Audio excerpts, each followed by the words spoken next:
Man. Welcome to Nightcap with Messaround. Got a full crew tonight. We got my good friend and stats man, James Gonzalez. James, how are you? You're on mute, James. Really good. Other from that, some real surprises here in the NFL today, or this week, I should say.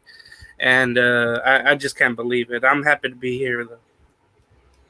All right, then we got Mr. John Alcorn down below. How are you, John? I'm great. Belichick lost. It's a happy man. Christmas came early this year. Birthday came early. I somehow decided to think that was fine. I'm in the big Chicago bet. It worked out, but I'm just happy to be here and so glad the Patriots lost. Seems like general consensus. Sarge, welcome in for your second episode of Nightcap. How are you? Oh, I'm doing well. Doing very well. How's everyone else doing? Oh, good, Sarge. Yeah. Good to hear from you. Hey, it's great to hear from you too. So normally I start out the Bears, but since they played Monday night, we'll save them for last. We'll start out with John and his Bengals getting the win over the Falcons, 35-17. How'd you like that game, John? I was really hoping they would win. I mean, if you can't beat Atlanta, you might as well cancel the season, go to the Hamptons, and join Dak Prescott there when they miss the playoffs. Honestly, when you get Boyd, you get Higgins back, you get Jamar Chase, you see Joe Burrow back in that groove. Now, mind you, 3 to 4 games from now, I'm hoping really in the offseason looking also, you got to improve on the offense line at some point. That offensive line is going to let you down. But for this game, I mean, Joe Burrow since week 1 is 13 touchdowns, 1 pick on the year. So this narrative from anyone that Joe Burrow is going to fall off, offensive line's not necessarily completely the offensive line. Joe Burrow is going to fall off. Joe Burrow this, Joe Burrow that. Well, I mean, for now, they're 4-3, 13 touchdowns, 1 pick on the year so far. That's better than Brady and definitely a couple other quarterbacks in the league right now. But I was happy to get the win. But if you're Atlanta, you could take Matt Ryan out of there, but really he's still actually there in Atlanta right now. Yeah, for Atlanta, Mariota kind of looks good this year. They felt sort of looked like they were going to mount a comeback, and it just didn't happen. But I'm glad your Bengals got the win, John. For sure, you can take Atlanta out of Matt Ryan, but you can't take the Matt Ryan out of Atlanta. Right. And then we'll go to James's Raiders, who beat the Texans 38-20. Oh, yeah, finally get a win. You know, that felt good. I was looking at how the schedule's played out, and I'm not just saying this as a fan. The Raiders right now could be 6-0, but they lost games at the end. They gave up a game against Arizona, Kansas City, and it's just what could have been. But I think they took it all out on the Texans, although they struggled at halftime. They were tied at 10. And then the Raiders pulled away. Josh Jacobs had 3 touchdowns. He has 3 games now with over 100 yards rushing. And it's some type of Raider record. And I think that's amazing. He's playing in his contract year. So, he wants to ball out. Yep. The defense kind of stepped up after a while, and that was really good to see. Derek Carr did the minimum with a touchdown. Devontae Adams did okay, but it was all Josh Jacobs. He did so well rushing, so I'm happy to get the win. You think the Raiders need to run the ball more with him and abandon the pass? Not necessarily. I think when you have a weapon like Devontae Adams, you're not going to abandon that as much as you paid for Adams as well. And remember, this was without Darren Waller, so they had to go a different direction, and Houston doesn't have the best defense. So it works against them. But when it comes down to other teams with a better front line, I think you're going to have to mix it up like what the Bears did today, by example. Right. And the game that everybody did not see coming, did not see Brady having a bad game. Sarge, your Panthers pulled off the upset with the XFL quarterback. PJ Walker. I know. I wasn't really expecting much from the Panthers, but deep in my mind, I thought the Panthers could have pulled this off the way that Tom Brady is playing. I don't want to talk about the Christian McCaffrey trade because I think it's a year too late that it happened. I think the Panthers should have traded him during the draft and could have reaped more benefits that way with that one. And Matt Rule should have been fired like before he was even hired. So that's where I'm at with the Panthers. But you know what? We got to take our wins how it happens, because we're not going to the playoffs whatsoever. It's going to be PJ Walker's team for this coming week. Then I believe Baker Mayfield is back the following week after that one. Sorry. So the wheels of the train is going to go off again. So you know what? I'm going to take this win. Yeah, right. Take it when you can get them. But I'm going to say this for the Buccaneers. This is not Todd Bowles' fault. This season is not his fault because Tom Brady is playing like poo. Oh, that's being nice about it. Well, I could say he's playing like Mr. Hanky, the Christmas poo, but it's not Christmas yet. He's so playing like that Mr. Poop character from South Park. Right. yeah, that's Mr. Hanky. Howdy-ho. Oh, that's right. I forgot his name. All right, so then we had the Ravens beat the Browns by 3. I watched a little bit of the game. I thought Lamar Jackson would play better than he did. He'd run all over him, but Cleveland hung in there. I didn't think Cleveland would have a chance. James, what do you think of this game? Well, finally, Baltimore did not blow a game and blow a lead, and they've always been accustomed to do that this season and last season as well, but more this season. You can tell Cleveland they're missing some key pieces. Mostly, I'm really impressed with Baltimore's defense in that fashion. They only allowed Nick Chubb 91 yards and a touchdown. It could have been way more. Jacoby Brissett didn't do as well. Lamar Jackson didn't do as well passing and rushing, but they were able to get the job done. Gus Edwards had 2 clutch touchdowns. Just the defense doing it for Baltimore finally. That was definitely a surprise, honestly. Patrick Queen led the way with 11 tackles. It was a big deal, I think, especially against a division opponent like Cleveland. Anything can happen, and anything almost happened. John, what did you think of this game? Did you get a chance to watch it or see highlights? I saw both of that. Honestly, dude, the Ravens, it's weird because your best receiver is Mark Andrews. I do get to a certain extent. I just now found out apparently he has like type 1 or type 2 diabetes. So maybe, James, that does explain part of him not playing a whole lot because he's always like checking his blood sugar. I don't know if that's true or not in terms of like how many times he checked his blood sugar. But honestly, I mean, Lamar Jackson and this team, like, do we really think – sorry, I'm not paying a promise you. I'm just watching a cup. That this Lamar Jackson-led team is going to go to the playoffs, much less contend in AFC North or the AFC. Because there's no excuses. You can say whatever you want about the Bengals last year. They went to the Super Bowls in the second year with their quarterback, Joe Burrow. Something Lamar Jackson has not done in his 5th year of his contract. So I don't know where this team is going to go. Jake, like, honestly, like, your bread and butter is going to be, okay, we got J.K. Dobbins. We got Gus Edwards. We got, before we traded Hollywood Brown before the draft. But J.K. Dobbins, though, man, somewhere he's going to bust. I mean, this guy just can't. This guy is as healthy. Sorry, that's right. J.K. Dobbins' health on the field is as healthy as Brady's marriage right now. So you can really get that indication on how bad. Like, he'll play. He was back for a couple games. Now he's out because he was going to free up that running game so Lamar Jackson has time to pass the ball. Now that he's out, you saw Lamar Jackson, 59 yards rushing, 5.9 yards to carry. I mean, I'll give him credit, but honestly, in terms of passing numbers, I mean, Jacoby Brissett played better than you. So you got to give credit. That defense, that was all one defense. Lamar Jackson was 15, 16 completed passes. But at some point, you just got to be honest. I don't think, if I'm Lamar Jackson after the year, why would I want to re-sign with a team that guarantee you Hollywood Brown's not necessarily the number one receiver, but they traded him away. Your best receiver is a tight end who can't always play. And your second best receiver is your rookie, Bateman.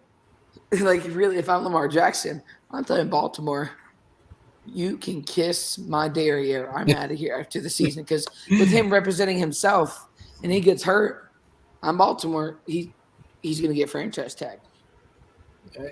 Sarge, what do you think of this game? Did you get a chance to see the highlights or watch it? Oh, I saw some of it. But I've been kind of watching Lamar Jackson throughout the season because it's his contract year, and also I have him on fantasy. Oof. And he's not playing like it's a contract year, to be honest with you. And Baltimore should have lost that game. That's my opinion. You're not necessarily wrong. Baltimore, like you said, has blown 3 double-digit leads this year. Up until that game, he was playing good football. But like I said, I think a lot of us could have said shots before the season started. Him betting on himself with the way he plays in that offensive line that had been gone. One went to Kansas City. That's a huge gamble because now you could have gotten nearly $300+ million. That guy, you could have had $300+ million. And the next game we're talking about, the Cowboys that returned to Dak Prescott. They beat the Cowboys, or Lions, excuse me, beat the Lions 24-6. I didn't see much of this game. I saw a few Dak passes. He looked okay from the few plays I seen, but I figured they'd beat the Lions. The Lions always figure out a way to lose. Sometimes they show up, and sometimes they just get blown out. James, your thoughts on this one? Yeah, I didn't get to watch much of it, but I was reading Dak Prescott struggled in the beginning, and there were murmurs in the crowd and some boos a little bit, but then he was able to complete some more passes. Ended up being 19 for 25 and 207 yards, 1 touchdown. He did fairly well. Ezekiel Elliott had 2 touchdowns. Pollard had 83 yards on the ground. Lamb had 70 yards receiving. I believe I heard Noah Brown got hurt, and that's sort of a big deal there because he's one of the receivers that is really good for him, and they really need him. So we'll see about his status, but good win overall. They're 5-2 now.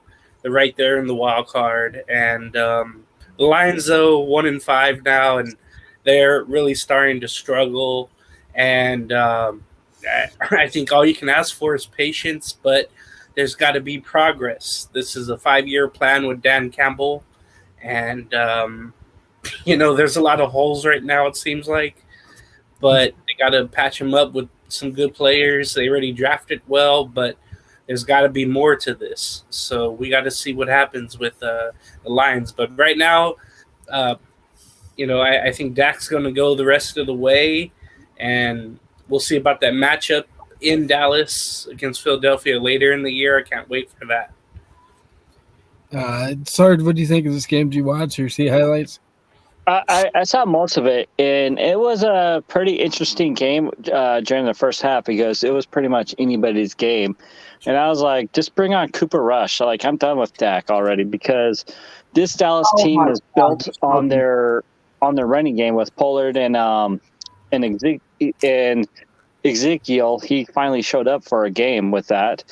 But Dallas defense is crazy with Parsons in the backfield back there. But again, like Dallas was able to pull away because, again, it's the Lions. They have Jared Goff awful on that team.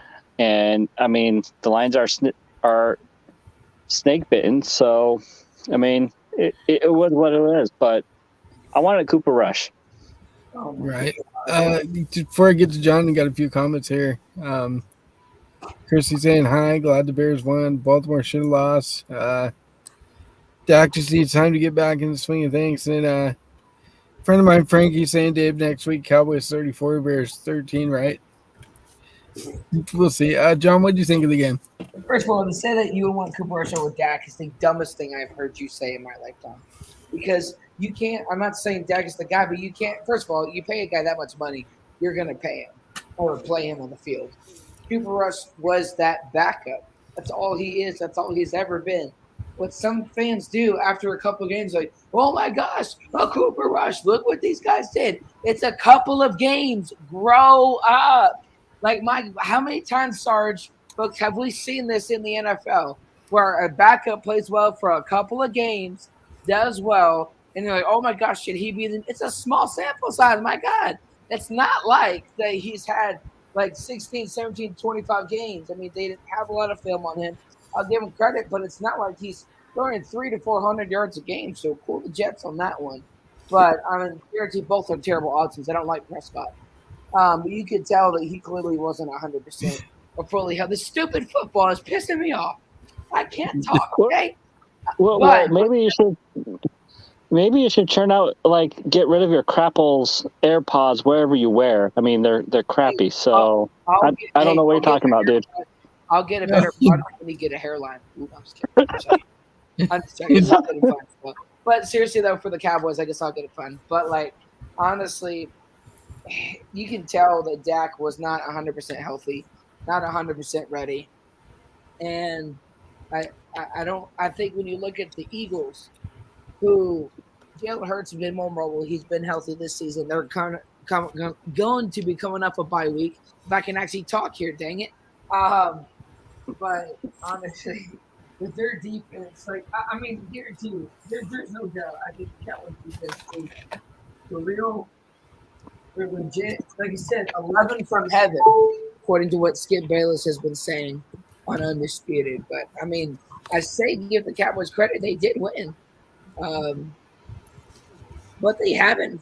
They haven't necessarily earned the win because at halftime, if you remember, and they were down. They only had 3 points at halftime. If you're going to run the ball with Tony Pollard and Ezekiel Elliott, you get 3 points. You don't blame my Longhorns. Blame Steve. Why my voice sounds like this right now? Because if you can tell, that's Jay. It's football. I blame it on them. But the thing is, like James said, we really need to get Tony Pollard involved more. We got to. That was the recipe for Dak Prescott and his rookie year. You run the football a lot. That frees up the play action. That frees up the screen, and let's see what happens from there. But even though, like I told James last week, it's a conflict of interest. I picked the Cowboys to win the division, but if they lose, I win. But if they win, I lose and win. So it's a little bit of kind of up in there. But I blame Coach Steve Sarkisian for why my voice is this right now. So I'm suing him like the cameraman did Devontae Adams. Maybe you should sue the Crapple products right there. Hey, never mind. So the next game we're going to jump into is the Giants and the Jaguars. I mean, who would have thought the Giants would be 5-1 at this point in the season? I don't think anybody had that. Brian Dable's got them playing really good ball. They're playing good on both sides. I think they're for real. Sarge, what did you think of the Giants win over Jags? Sarge? I'm here. I saw some of the highlights. I mean, the Jags should have really won this game, to be honest with you. I think the Giants are playing as pretenders right now. Yes, they're playing well right now, but I don't see them being a serious competition actually when it comes down to who gets into the playoffs and who doesn't. I just can't see it from the Giants this year. So, I mean, good for them. I'm surprised that they're one of my 3 teams. I'm surprised where they're at right now in this season, but they should have totally lost this game. Jaguars have been in some close games, but that's my opinion. John, your thoughts on the Giants-Jags? I'm not saying the Giants are for real, but I can see them at least getting to 8 and 9 wins at best, and they need to miss in the playoffs. But he's already at 6-1. You already know Washington. I mean, they have a terrible defensive. They have no quarterback. Ron Rivera says, "Oh, it's because of the quarterback," and then next week, "Oh, it's because of Carson Wentz." Blah blah blah blah blah. But the Giants don't I'll give their defense credit on that last play. It reminded me similar to the Rams and Titans Super Bowl. Eddie Georgia's right there. You're so close to winning the game. Get the extra point. You win 24-23. And the receiver was a couple of yards short because the defenders just kept getting at him, and kept fighting, but wasn't able to get it. So I mean, I give them full credit. I didn't even have them getting 4 or 5 wins of the season. Cowboys to win the division, maybe Eagles get second place, Washington potentially in 3rd or 4th along there with the Giants. But They say the culture is good in Jacksonville, but at some point that culture has to, the wins and losses have to match up with the culture. But I give him Daniel Jones had more yards per carry than Saquon. Daniel Jones had over 100 yards rushing. If I were to tell you that at the beginning of the year, Daniel Jones is going to have 100 yards rushing in the game, you would say, John, you're smoking crack. James, your thoughts on the game? Well, it was a really good one for the Giants. They came back and won. Daniel Jones did it with passing and rushing. He passed for over 200 yards. He ran for over 100 yards. He threw and ran for a touchdown. It was pretty amazing to see him do that. Darius Slayton had the catch passing touchdown there. The Jags tried to do it both offensively, rushing and passing. Lawrence had 310 yards passing, but no touchdowns, surprisingly. Etienne Jr. had 14 carries for 114 yards and touchdown. Lawrence also ran in. But the Giants' defense, they did what they could to make a comeback happen, and they did it. And I was fairly surprised by how the game went. I did pick the Giants. I thought, they're going to come back and do something special. I don't know how long it'll last, but for them to be 6-1 like this, it's amazing to see. But I want to see them, play against their division and mostly Dallas and Philadelphia before you get a real feel about them, And Barkley and Jones, they're slated to be free agents. This is their contract years, so. I'm looking forward to see what else they can do. I did see a thing where Saquon reached out to Beckham on Twitter and said family reunions are the best, right? So maybe Beckham Jr. goes back there. That's funny. Moving on to, let's see, who we got now. Oh, yeah. My favorite game of the week is the Packers loss. Oh, boy. They lost to the Commanders 23-21. That made my day. It's always a good day when the Packers lose, and Aaron Rodgers looks like a baby back, you know what? Baby back butthole. So, John, go ahead and kick this off. How the fuck do you lose against a backup, you fraud? I don't know if that many people would have picked Washington. I guarantee you, if it was Carson Wentz or according to Jason Heineke, I still would have picked Washington to lose. I mean, at some point, yes, we know this is Devontae Adams is a big deal. But you give Aaron Jones 8 carries. This is the same guy that had the 6th worst ranked offense with Tennessee. Means when you have that bad of an offense, your offensive decision-making is stupid. It is terrible. The Matt LaDudu brings that over to, obviously, Green Bay with Rodgers. And even with Adams, they weren't winning a Super Bowl. But without him in certain games, you're clearly missing that. The Jets beat you. A block punt return for a touchdown. Washington beats you. How do you lose against an owner who has potential lawsuits against him, a head coach, a coordinator that's on the hot seat? How on Al Gore's internet does that happen? No 13-3 season for you. I had the Packers winning because I thought, hey, even if Rodgers doesn't completely do his thing, you could have the running attack with Aaron Jones and your backup. But no, they decided to Matt LaDudu refers back to his days in Tennessee where we don't run the football much. We can't pass it at all. Aaron Rodgers has less, if I look it up, right, his passing touchdowns. Let's see. I'm pretty sure Geno Smith has more passing touchdowns than him. James, your thoughts? Yeah, Rodgers did throw for a couple of touchdowns. Jones didn't do well rushing, but he had 2 touchdowns receiving. Lazard had a good game before he left, and his status is up in the air for the next couple of games. And then I'm just shocked because the defense had a real letdown after a good first half. They let Heineke do well. He had 200 yards passing, 2 touchdowns. Robinson Jr. ran the ball well slightly with Gibson. But Terry McLaurin, who could have been a Green Bay Packer years ago, he could have been drafted, but they went another way. He had a touchdown. Gibson did as well, receiving. So Right now, the Packers, they're in shambles. Other from their punting, um, which they had to do a lot this game. That's going well. But every other phase in the game, they muffed a punt. They're not. Rodgers isn't throwing well. The offensive line is in shambles. They need to kind of rearrange things on the offensive line, move the right tackle to right guard, and bring someone else over to play right tackle. I think there's a lot of changes that need to happen. They probably need to go out and get DJ Moore in the trade deadline, but I don't know how much they can give. But right now, Green Bay is in shambles, and I really wanted Heineke to start for Washington, but they went with the big, sexy name like Wentz. And, unfortunately, he got hurt. He'll be out 5 more weeks. But Heineke, I always wanted him, and it's good to see him win and pull off this game. Both teams are 3-4. I know Packer fans, they feel like they're done at 3-4, but they're right in the mix of things because of how this NFC is right now. Sorry, your thoughts on the game? I've said this at the beginning of the season, and Messaround, you could look up the text and look up it. I say this is Aaron Rodgers.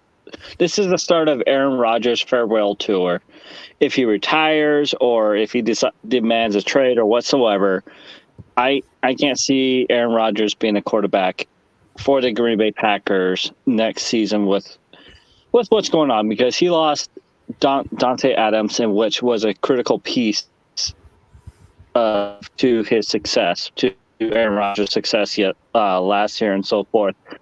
And we've seen him before. He pulls off miracles like none other like that. Wentz, he's a durable quarterback because he's injured all the time. But I mean, he gets the job done when the job gets done. And I'm still upset that Ron Rivera got fired from the Carolina Panthers. But the Packers, they're not going to make the. I can see them making a wild card, but I cannot see them winning the conference or this year whatsoever. So. I'm saying the Packers are in an unfamiliar territory this year. That's where I'm at. Yep, I think everybody agree with that. I think even Ace and J-Man could probably agree with that assessment. Next, we'll go with the Jets beating the Broncos 16-9. Not a whole lot going on in this game. The Jets pretty much did what they wanted, and I didn't really watch a whole lot. I saw a couple highlights here and there. James, your thoughts on that one? Yeah, they win. They do lose a couple of key pieces. Vera Tucker, one of their stud offensive linemen, is out for the year. And then Bryce Hall got hurt after he ran a 62-yard touchdown. That's just one of those things that happen, unfortunately. They did go out and get James Robinson today from the Jaguars. So right away they put in the pieces, but Hall was so fast. He was so good receiving and rushing. He was one of the reasons why they were doing so well at 5-2. The numbers weren't really good for Zach Wilson, but he just needed to do what they had to get done. Melvin Gordon didn't do it well. They had him start, after he was pretty much lost in the offense. Jerry Jeudy had 7 receptions for 96 yards, but, Brett Rippon came in and he did throw for 225 yards, but he had a costly pick, and you weren't really expecting much. And with the Broncos being 2-5 and now without Wilson, with the lat issue, it looks like they're done. And for the Jets, hopefully they can keep it going, but with those 2 losses for the season for those 2 guys, those are huge losses going forward. And I don't know how much they could keep it going, but hopefully they do. Sorry, your thoughts on the game? Man, who would have thought the Jets would be 5-2 at this season? They're like we already talked about the Giants, like where they're at, and I said the Giants were one of my 3 teams. The Jets are 2 of my 3 teams. So I'm surprised where they're at. Zach Wilson's mom is hotter than Zach Wilson's numbers. Still, I don't care what you say. follow his mom on Instagram? Wow, thanks for the admittance on the show. We sorry. Hey, no problem. No problem. No problem. I'll open that gate whatsoever. Just come on in. But like adding James Robinson from the Jaguars, I mean, that's going to be a huge plus. I mean, because he was awesome with the Jaguars the past 2 seasons with them and so forth. He's versatile and everything else, but Zach Wilson is still not the answer for the Jets. I'm sorry, he is not. I would rather see Joe Flacco still at quarterback there, because Joe Flacco actually started the season and actually propelled the Jets this season. Then Zach Wilson got healthy. Then they pulled the old Kaepernick thing when Alex Smith was injured with the 49ers, and they're like, oh, well, just go with this guy. So, you know what? Yeah, go ahead. It reminds me of last year when the Dolphins had Fitzpatrick and they were playing really well, and then went back to it, and then it fell apart. Exactly. I mean, I don't want to get into it because I just don't want to hear John yell anymore because he can't. But I'm still shocked where the Jets are this season. They're doing better than the Patriots. John, your thoughts? Honestly, dude, looking at the Jets, like obviously they were going to play Zach Wilson when he came back because he's the second overall pick. Do I think he's playing the second overall pick? No, he's not even playing like the 120th overall pick. But honestly, man, like I said, losing your starting offensive lineman, losing Breece Hall today. I mean, my God, he had his speed and agility, man. He was on pace to be their first 1,000-yard rusher since Chris Ivory. When Chris Ivory was with Ryan Fitzpatrick, Brandon Marshall, and I believe Wes Welker, another receiver there. Chris Ivory was their last 1,000-yard rusher for the Jets. I could be wrong, but their last 1,000-yard rusher. Because they traded for Matt Forte, but that didn't last long. Then he retired. So he was on pace to do that, pace to be on an All-Pro, or maybe not All-Pro, but Pro Bowl. But yeah, like I said, Zach Wilson is not even playing like a game manager. The only thing he's known for is for having a rebound check. He's not like he's been known for playing quarterback. I mean, my God, like he said, Sarge, he's not really good. His first 3-game start to his rookie year was worse than Josh Rosen's first 3-game start to his rookie year. Zach Wilson's nothing special. BYU quarterbacks really kind of don't last. But I mean, he's thrown 231 yards last 2 games, no touchdowns, no picks, 73.8 QBR, 72.8. And if they didn't make a decision today or make a trade, that was really good to get James Robinson. That James was talking about on Punt Off was look at one of those Jaguars running backs, look at Cam Akers, but James Robinson was a much better decision, and I'm glad they did, because if they didn't make a trade today, I mean, they only trade like a 5th or 6th round pick at best.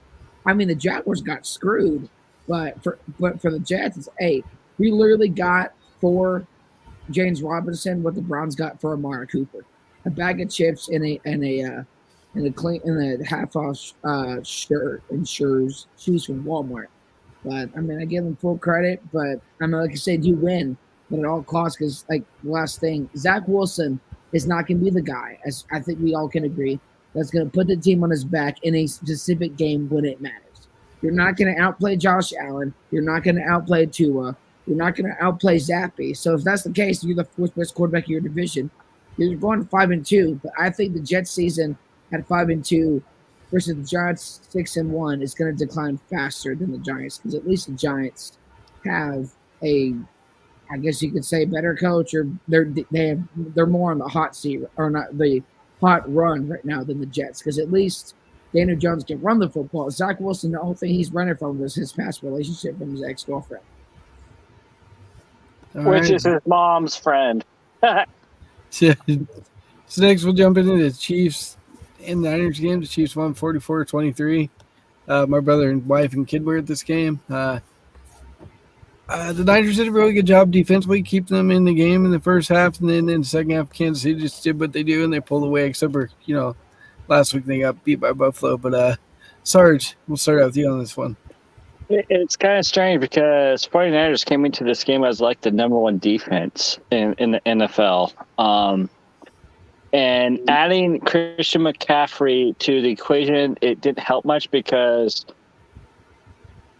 Christian McCaffrey didn't arrive to San Francisco on that Friday. So he didn't have that much time to study the playbook or anything else with that one. Jimmy G, I think he's the right quarterback for San Francisco, not Trey Lance with that one. I'm not going to go on what I think about Kansas City because we know who Kansas City is because their pieces are still there except for Tyreek Hill. That's what it is with Kansas City. But with the 49ers, though, Jimmy G is the right quarterback for that team as of right now. And I think they're going to be a monster to reckon with in the next couple of weeks once Christian McCaffrey learns the playbook. But there's a big but on that one. Being a Panther fan and knowing Christian McCaffrey, he has a shelf life. When will he get injured? And that is the question right now I have. James, your thoughts on this one? Yeah, San Francisco, like you said, did well in the first half, and then the Chiefs kind of flipped a switch and said, oh, yeah, we could do that. Yeah, we can take this game over. And they did it with the end arounds twice with Hartman for 2 touchdowns. And then, it was great. I think it was great for Kansas City to see Juju Smith-Schuster have 124 yards receiving and Marquez Valdez-Scantling just to rub it in on the Packer fans. Right. 3 catches for 111 yards there. Juju did have a touchdown, but that was a really great display of what they still are and what they can be. I'm reminded of the 49er defense last week, just totally lied down against the Falcons. And Mariota didn't even do that much passing. He just did it with his legs. And I just wonder where that defense is with the 49ers. They got Bosa back, but they're not doing as well as they probably should be. And I think that's the case for some teams out there, just like the Packers, where their defense is supposed to be top 5. The 49er defense is supposed to be up there, and both had, second half collapses. John. Honestly, dude, Jimmy G is still making rookie mistakes. I mean, my God, like one moment he's like, oh yes, he's our guy.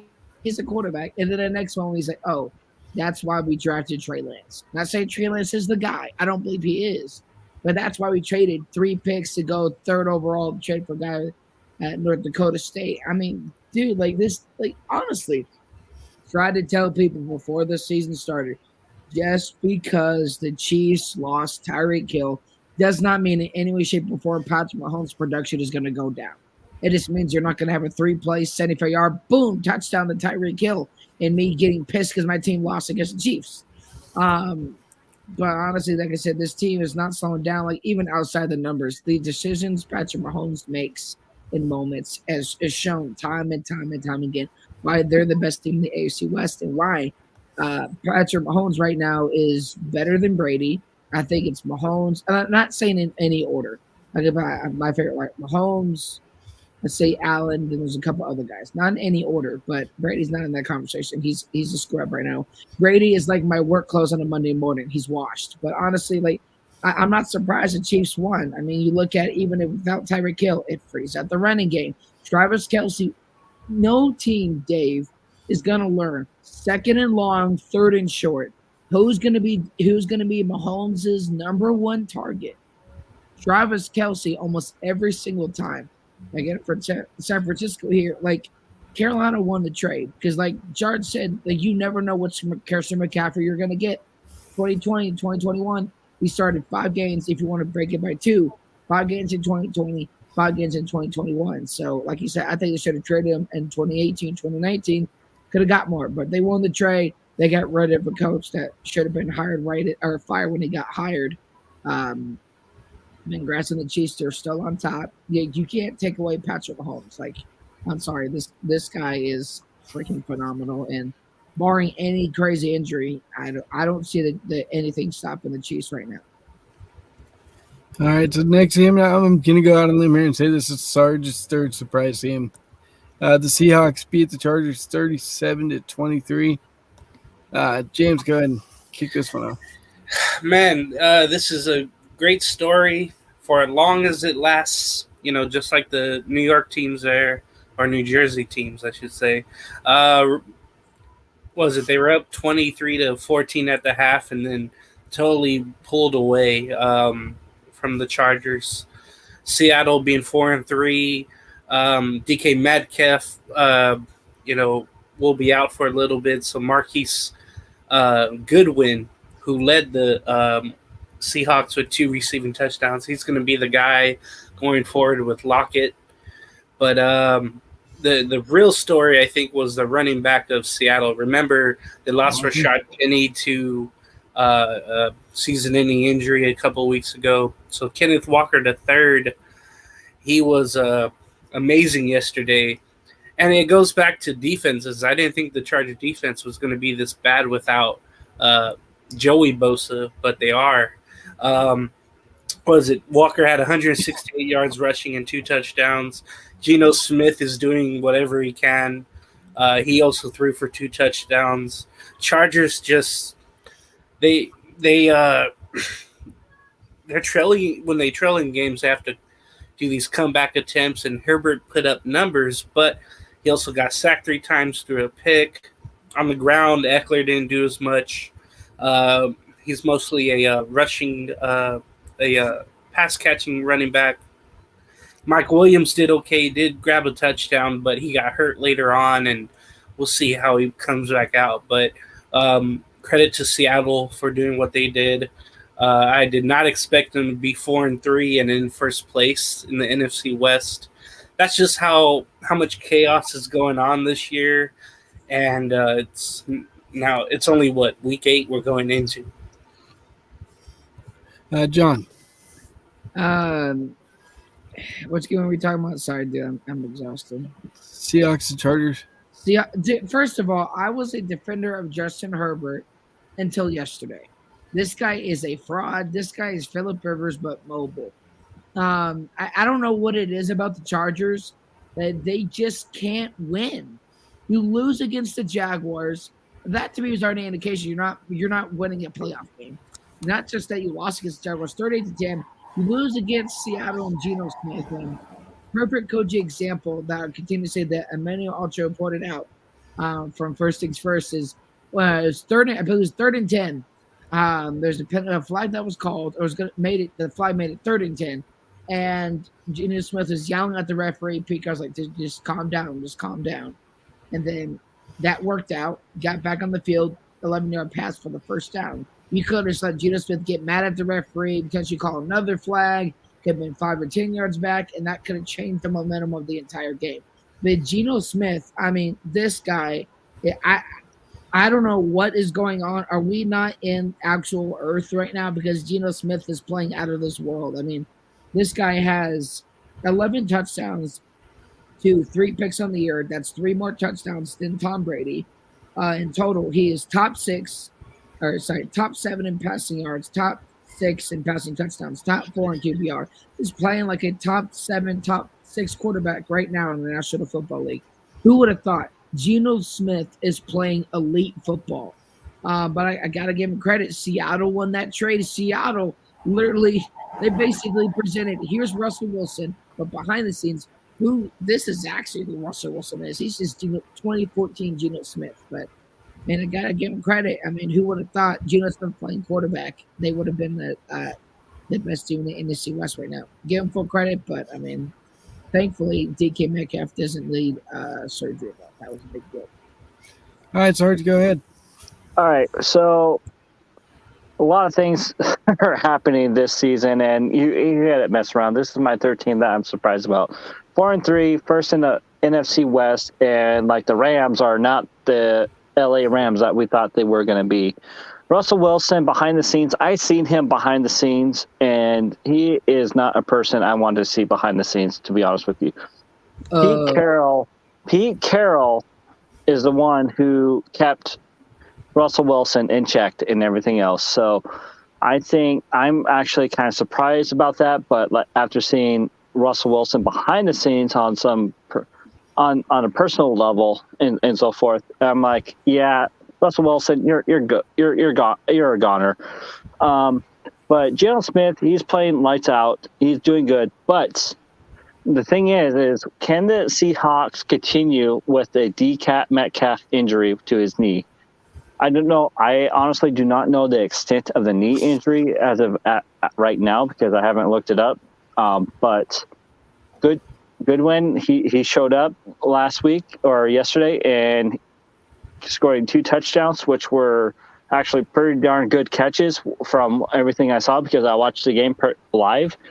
And Walker, who would have thought Walker would have been that running back for the Seahawks because Penny's always been injured. Carson's always been injured, who is now retired. Walker is the running back that Seattle has needed since the Beast, Marshawn Lynch. Okay, I gotta ask you, what do you mean? Right, like, because again, I don't know anything about Russell Wilson in person. Never met him or his people. What do you mean, like behind the scenes? Like, what is he? We'll Like, talk offline. hey, no problem. I understand, man. Okay, so now we'll jump into that Sunday night game, the 16-10 win of Dolphins over Steelers. John, go ahead and kick us off on that one. The Steelers, and this is where Kenny Pickett's the guy. This is not an overreaction day or crazy Sunday. He's the guy. They drafted him. He's been playing in Pittsburgh in college. Same as Larry Fitzgerald. So maybe him and Fitzgerald could like do some practices in the offseason. But honestly, man, like I was telling James, I think we both agreed. Seeing Tua run the ball, I'm like, no. We don't want you to get hit again. And on that first drive, you were throwing the ball to Raheem Mostert. You were passing a lot more in the first. I was like, okay. Every time I saw Tua get hit, every time I saw Tua get sacked, I'm like, oh, God, this doesn't look good. Because when he got in concussion protocol against my Bengals, he said in the press conference, he blacked out. He doesn't remember a thing. So that is really scary. I'm glad he's healthy. They played really well in the first half. The second half was as existent as the beard on my chin. I don't have one. But like I said, they made the plays when they needed to. And honestly, like I said, Kenny Pickett, I know he was the guy. Like, I'm not shocked because they drafted him in the first round. The only quarterback to be drafted in the first round. But like I said, if that drive, if he made that and got the touchdown, about, okay, this guy is already ready. But like you said, like this offense was really tailored towards, I guess, Trubisky. I mean, he was the week 1 starter. He won last week against Tom Brady. Like I said, the Steelers, my last point, is that organization where regardless of who they drafted receiver, they're going to play really well. George Pickens, early on in the season, one-handed catch, phenomenal player. Chase Claypool, they don't need him. They didn't need Juju because no matter who they draft, was it Ray McLeod or another receiver that they have, he can get some catches. So regardless of who they have, they could have Walmart. They could have Zach Wilson's 95-year-old grandpa if he still has one and play receiver and get 800 yards in the season. So, but I mean, I give the Dolphins a credit. They're 4-3. Are they going to compete with Josh Allen? I doubt it. No. Is he as good as Tua? Maybe. I don't know. Like, I really hope he doesn't continue to get hit. But them for credit, they won when it mattered. They made the play when it matters. But let's not be some of those fans. Oh my gosh, Kenny Pickett threw the game-sealing interception. He's a rookie. He's going to be fine. He's going to adjust and make progress, and they'll be just fine. Sarge. I watched this game last night, and I see what Tua was doing. He was doing off of instinct. I would have probably done the same exact thing, like after coming from injury and so forth. I would have done the exact same thing, run, lead with the head to get that extra down because that's where my competitiveness is with that one. But you know what? Steelers should have won this game. You know why? Because Tua threw 3 or 4 passes that should have been intercepted, and they were not intercepted and so forth. So we don't know what the score could have been if those passes were intercepted. Harris, he is not the Harris that he was last year whatsoever. So you know what? I don't think that Miami Dolphins will win the conference or or the division that they're in, but I can see the Dolphins actually making a run for the wild card this year. James. Yeah, no doubt about that. And I was going to mention Tua with his not wild throws, but they were just mostly high throws that he missed on. Pickett threw the picks that were hurtful. Second half, there was no scoring at all. Both teams' defenses did so well, especially the Steelers. They kept them in the game and a chance to win. That's one game I think the Kenny Pickett's going to look at and say, well, let's not have that happen again where I mess up. And Sarge is definitely right about Harris. He's not playing like he's the guy. He's the main running back, but he's not running like it. Mostert had an okay game for Miami. He also caught a touchdown, but he was out there running very well. It's one game or two that's got to shake off the rust here, and I think he'll find the form back. Waddle and Hill didn't have big games, and that was just because of that Steeler defense making plays and knocking down passes at the line, especially. Michael Fitzpatrick, I think, was one guy to look at. He played for the Dolphins. He did have 6 tackles, and he put a little imprint in that game as well as Miles Jack. But this is a game where both quarterbacks didn't fare as well as we hoped. A lot of primetime games, we have a lot of quarterbacks that don't do as well. But this one, definitely the game balls go to the Miami defenders, especially the one man, number 9. I'll butcher his last name, but he made a great interception in the end zone. He got both feet in while twisting, catching the ball. So credit to the Dolphins getting a hard-fought win and going to 4-3. So next we jump into the Monday night game, which is my Bears beating the Patriots 33-14. I didn't see the Bears putting up that many points. I thought we'd win by 3. They finally did what I've been calling for the Bears to do all year, which is more design runs with Fields. Get him on the move, get him moving and throwing. And he looked, I wouldn't say he looked great. He looked decent. He had a couple throws that were bad. One was tipped for a pick. Defense showed up. The 2 rookies, Brisker and Gordon, each had a pick. Brisker with the one-handed pick after he got kicked in the nuts by Jones. Mm-hmm. And then they had Bill Burr on there on the Manning broadcast. He's like, well, I wish they quit showing this picture of Jones on the sideline. Just looked like a little kid pouting. But yeah, I thought the game was great if you're a Bears fan. If Patriots fan, not so much. I thought they give Jones the quick hook, like way too quick. Zappy did come in and electrify them, lead them to 2 drives, but he threw 2 picks and didn't do much after that. Start with you on this, James. I was surprised that Jones was out so fast. I mean, he threw 6 passes. He was 3 for 6, 1 interception. I was still kind of shocked how fast he was yanked for Zappy or Zappo, or I don't know what his name is. But I thought I was watching the 1985 Super Bowl.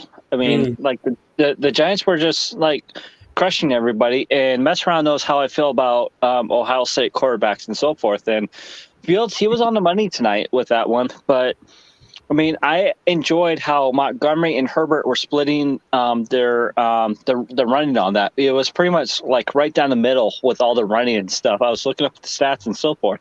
Mm-hmm. But I don't know what Bill Belichick is doing. I honestly don't. He sat Mac Jones after 6 passes. I don't get it. I don't get it. That's where I'm at. Now go ahead, James. Sarge was definitely right about the running. Fields had 82 yards rushing. Montgomery and Herbert had 62 yards rushing. Fields and Montgomery had key rushing touchdowns in the game. Chicago's defense did awesome. And I agree with Sarge. I didn't believe that they should have pulled Mac Jones that fast. I know he's rusty, but you give him, the time to come back. But it goes to show, I mean, in the morning and afternoon, nothing was clear about who was going to start. It wasn't only until the warm-ups came up, and then I started getting the tweets about Jones starting. I mean, Zappy did come in, and he did give the team some energy, and then that really started to just go away. The Bears defense with the 3 picks there, that made it happen. Credit to them. The rushing game didn't do as well as they should have with the Patriots, but that's, again, credit to the Chicago defense there.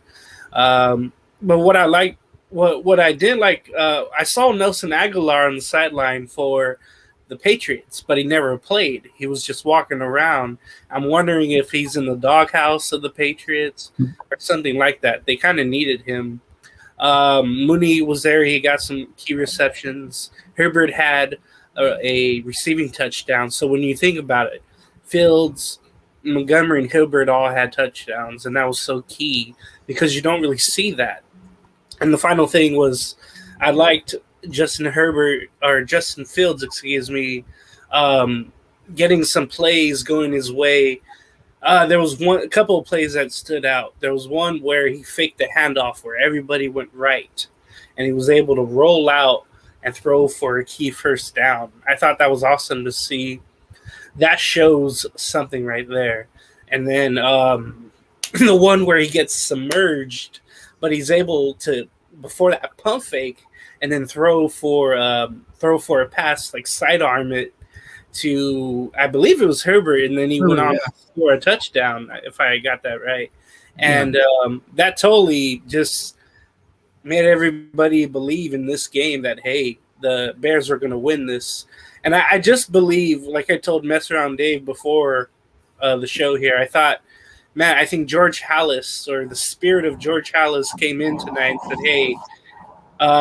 hey, let's not have Bill Belichick beat my record here on Monday Night Football against the mighty Chicago Bears. And I like to think there was some type of spirit there that was with Halas, and to not make that happen against Chicago. So, I'm happy for you, Messaround Dave, and for all the Bears fans out there that, I know it's one win, but it feels like, 2 or 3 wins, especially on prime time, where it feels like almost anything can happen wrong.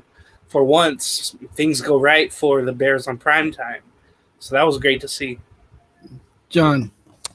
Like I said, James, Justin Fields is probably going to have 180, 195 passing yards, touchdown and a pick, and that's pretty much what happened. But like I said, you have to run effectively in the red zone, because the Chicago Bears this season were like 35, 42% completion percentage in like red zone, or being effective or non-effective in the red zone.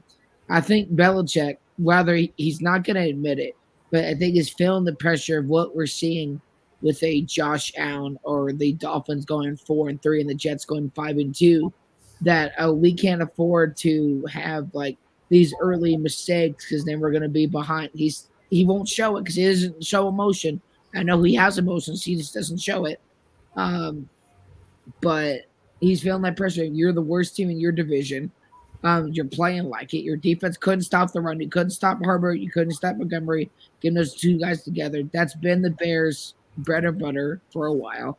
Said Justin Fields had really good plays. There was, I think, 1 or 2 drives where he had like back-to-back or 2 rushing first downs almost in a row. I mean, this guy, like I said, it's just a small sliver taste of what the Chicago Bears could do this year going to 2023 and beyond. But the Patriots, though, Mac Jones, even before the injury last year, he only made the Pro Bowl because he was a substitution. He was basically what Zach Wilson did to his girlfriend. He's a substitution for someone else. Honestly, Mac Jones is not great. We're not surprised Alabama quarterbacks don't make it in the NFL. Neither potentially Ohio State quarterback Justin Fields could change that, but again, anything can happen. But Patriots losing to me is like Christmas Day. My God, at some point, like people were saying when Brady left, was it all Belichick? Now we're kind of seeing, that's not the case whatsoever. But I picked Chicago to win. I'm not surprised. I get what people pick New England. It's Belichick. You got a first-year head coach in Chicago. You have Matthew Judon. You have those guys on defense. But he said they couldn't stop the run. They did it in the red zone, and they should just make me the Chicago Bears GM. I'll take $5 million right now, and I will fly there tomorrow to Chicago. Thank you. Yeah, the biggest stop in this game is the Bears went 10 of 15 on third downs, which is really huge because they've struggled on that all year. And also, I thought at the end of the game was really funny. They had the ball at the goal line, and Peyton Manning was like, "Come on, I want to see him get in the end zone. You got to put 40 on. Anytime you can get 40 in New England, you do it." And then he was so disappointed when Fields took the knee, which I thought was great. I would have gone for 42, piss him off. We're going to beat you. We're going to shove it down your throat. Sorry. Not sorry. Like, I would have done the same thing. So we're at the end of the show. We're at the hour mark. So, Sarge, go ahead and give us your final thoughts. Messaround, like you and I battle a lot on fantasy this week, and you kicked my butt today or this week. Yeah, I mean, like you gave me my third straight loss, and everything is coming off the rails with my team. I don't think drafting DiNucci in the second round was a good choice for me, but John. But thank you. Yeah, go ahead. No, it was just a good show, and Patriots lost. I'm really happy my team won, and thank you, Steve, for not playing freaking offense on Saturday, you idiot. But, it was a good show, and just happy to be doing the show, man. It was great. James. Yeah, great to be here with all of you, and good for the Raiders to get a win finally, and hopefully keep it going. But again, just happy for Dave to get all of us to get a win this week. Right. That rarely happens, I think, yeah. Especially with my team this year. But it's good to be on here. Yeah, thank you guys for being on, and we'll see you next week for another episode of Nightcap of Messaround, friends. Thank you all for watching. Later.